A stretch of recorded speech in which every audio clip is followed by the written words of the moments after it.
Cerita dilanjutkan dengan menceritakan lebih lanjut tentang benih Yggdrasil. Benih ini sering disebut relikui, yaitu benda atau barang-barang peninggalan masa silam yang memiliki signifikansi keagamaan. Dan benih Yggdrasil ini mempunyai hubungan erat dengan penciptaan dunia ini. Sepanjang sejarah umat manusia, kapanpun benih Yggdrasil berubah menjadi tunas, maka sejarah mengalami perubahan yang besar. Dan orang yang telah terpilih oleh benih ini, akan menjadi sang pemegang kunci, yang nantinya dapat menentukan masa depan dunia. Namun, terdapat sebuah kelompok, yang malah merebut benih ini dari orang lain. Mereka atau kelompok ini, memiliki pemikiran yang sedikit berbeda pada umumnya. Mereka malah menganggap, kalau benih ini adalah relikui, yang bisa diduplikat, atau dibuat sendiri benihnya oleh mereka. Mereka bahkan mampu mengubah, memanipulasi, dan melebarkan benih ini, sampai mereka berhasil menciptakan chip, yang dimana merekalah sendiri, yang memilih pemegang kuncinya.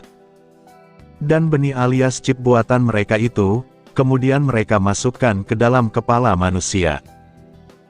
Mengkombinasikan kekuatan transenden dari relikui ini dengan teknologi ilmiah yang bisa dikendalikan, mereka pun menciptakan entitas, yang bernama Noh Joyeon.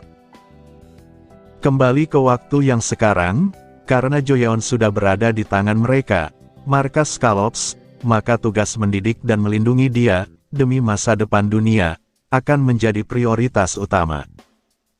Saat ini, kita diperlihatkan 3 orang peneliti, yang saling ngobrol satu sama lain dalam satu ruangan.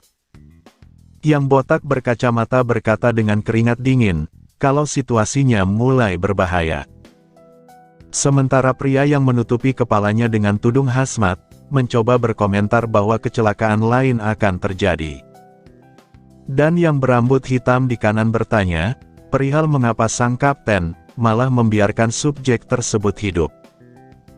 Di sisi lain, kita diperlihatkan wajah gadis berambut perak, yang nampak tersenyum lebar, sambil melotot dengan mata merahnya. Setelahnya, kita kemudian berpindah ke ruangan yang berbeda. Ruangan ini, dilengkapi dengan berbagai macam perabotan rumah, di mana ada sofa, lampu meja, dan juga televisi LED. Di sana kemudian masuk seseorang, yang mengenakan pakaian hazmat berwarna oranye, tetapi dengan kepala hitam seakan memakai helm. Di sana dia menyatukan kedua tangannya, sembari mengucapkan rasa syukur atas situasinya. Melihat kehadiran entitas helm hitam itu, Joyeon di sebelah kiri jadi kebingungan, saat melihatnya berlutut dari kejauhan. Orang itu kemudian bertanya kepada Joyeon, perihal apakah dia sudah bangun dari pingsannya. Joyeon yang masih kebingungan, lantas bertanya ke orang aneh tersebut, perihal siapa dia. Orang itu mulai memperkenalkan dirinya. Dia mengaku, bahwa dialah sang kepala peneliti, yang bernama Song Seon-mi. Dialah orang yang akan bertanggung jawab, atas tubuh dan pikiran dari No Tubman, atau dengan kata lain, dialah peneliti yang akan menjaga Joyeon. Dari wajahnya yang girang, kita dapat mengetahui, kalau sepertinya Seon-mi ini, sedang sangean terhadap subjeknya. Mendengar sebutan No Tubman, tentu saja Joyeon kebingungan akan hal itu. Seon-mi menegaskan, bahwa benar Joyeon adalah No Tubman. Joyeon adalah pahlawan, yang mengunduh video No-Tub, untuk mengalahkan para penjahat. Makanya, sebutan No Tubman diberikan khusus padanya. Setelah dengan senang menyampaikan itu, Seon-mi lanjut menanyakan, perihal seperti apa, mekanisme kemampuan yang Joyeon miliki.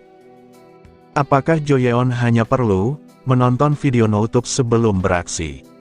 Atau apakah ada peralatan khusus, yang bisa mengunduh video langsung ke otak? Serta berapa banyak hal yang bisa Joyeon lakukan, dalam waktu yang bersamaan? Namun, belum sempat semua pertanyaannya dijawab oleh Joyeon, seseorang tiba-tiba membuka pintu ruangan. Sontak keduanya menoleh ke arah pintu, dan melihat siapa yang datang. Ternyata, yang datang adalah Kapten Do-hon, yang langsung bertanya ke kepala peneliti, perihal mengapa dirinya berpakaian tertutup seperti itu. Padahal subjek yang akan dia jaga, bukanlah entitas zombie atau semacamnya. Seon-mi menjelaskan, bahwa dia hanya kebetulan sedang memakai suit ini. Jo Yeon yang melihat Do-hon mendekat, kemudian ikut berdiri dari sofa, dan menyambut sang kapten. Sang kapten meminta Jo Yeon untuk tenang, dan memaklumi tindakan gadis itu. Soalnya, tempat ini memang dipenuhi oleh orang gila. Disebut sebagai orang gila, Seon-mi tentunya tidak senang dengan sebutan itu. Dia meminta ke seniornya, yaitu Kapten Do-hon, untuk tidak mengatakan hal itu dengan lantang. Karena perkataan itu, akan berakibat besar terhadap image-nya. Mendengar Seon-mi yang menyinggung soal image, Do-hon kembali menimpali, dengan bertanya perihal image yang mana yang berdampak. Apakah ilmuwan gila, ataukah penyiksa bermuka dua? Tapi Seon-mi tidak memilih di antara kedua itu, dan malah mengatakan dengan lantang, bahwa dialah orang, yang telah mengembalikan benih itu, ke dalam kepalanya Jo Yeon. Dia berhasil mengembalikannya ke tempat semula, dengan cara aman tanpa cacat apapun. Dan dia dengan bangga berkata, bahwa cuma dirinya saja, yang mampu melakukan hal itu. Jo Yeon di sebelahnya hanya bisa menonton, dengan memasang ekspresi yang datar. Seon-mi juga menambahkan, bahwa dirinya sering dipanggil oleh orang-orang, dengan sebutan ilmuwan All-Parts. Meskipun agak sulit untuk menyebut gelar itu, tetapi bukankah Jo Yeon sendiri, yang memintanya datang menemuinya? Hal ini berasal dari perkataan Jo Yeon sebelumnya, yang meminta untuk diajarkan cara, untuk mengendalikan dia. Maka dengan senang hati, Seon-mi datang kemari, dengan tujuan akan mengajarkan Jo Yeon secara langsung. Jo Yeon membalas, alasan dia mengatakan hal itu sebelumnya, itu karena dia tidak ingin mati. Dan selain itu, dia juga ingin mengetahui lebih banyak, tentang benih yang tertanam di kepalanya. Seon-mi mendengar alasan Jo Yeon, dan mengajaknya untuk mencari tahu bersama, mulai dari sekarang. Dan pertama-tama, mereka akan mulai, dengan cara menyalakan dan mematikan. Serta, Seon-mi juga akan sama-sama belajar, tentang cara merawat benih itu dengan benar. Setelah perkenalan selesai, Kapten Do-hon pun kembali mengambil alih, dan akan memberikan sesuatu kepada Jo Yeon sebagai kenang-kenangan. Setelah merogoh sakunya, Do-hon pun mengeluarkan satu benda kecil, sambil berkata bahwa alat inilah, yang selama ini mengganggu pikiran, dan juga menghapus ingatannya Jo Yeon. Alat ini, langsung diketahui oleh Jo Yeon, dengan sebutan penghubung Neo. Di tempat yang lain, kita saat ini diperlihatkan sebuah seminar. Dalam seminar ini, seorang presiden direktur, menjelaskan tentang teknik luar angkasa, ilmu otak, robotik dan juga AI. Dia menjelaskan, bahwa tidak ada bidang, yang tidak terjangkau pengetahuan milik Jin Entak.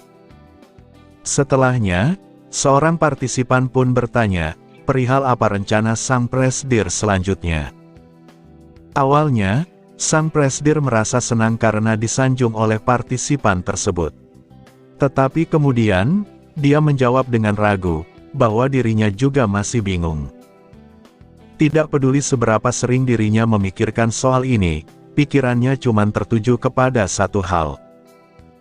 Dia berencana, untuk mengkombinasikan semua hal yang telah ia pelajari, untuk menciptakan manusia, yang dapat melampaui manusia.